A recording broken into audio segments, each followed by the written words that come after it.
मित्रांनो, इकडे जीवा नंदिनीचं प्रेम परत मिळवण्यासाठी खूप प्रयत्न करतोय.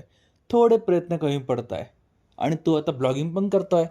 मात्र नंदिनीला त्याचा राग आला असतो. तिच्या ऑफिसमध्ये मात्र तिच्यासोबतच्या बायका मात्र जीवाचं भरभरून कौतुक करत असं किती छान ब्लॉग करता येते. आणि हे ऐकून नंदिनी थोडी अस्वस्थ होते. तिकडे मात्र बिचारा जीवा त्या वॉचमन सोबत बसून त्याच्या हातचं खायला लागतो आणि त्याला आठवतं की आपण घरी किती छान खायचो ते. दुसरीकडे सीन शिफ्ट होतो देशमुखांच्या घरी. इथे रम्या काव्याला सांगते की मी पार्थला घेऊन डिनरला चालली आहे.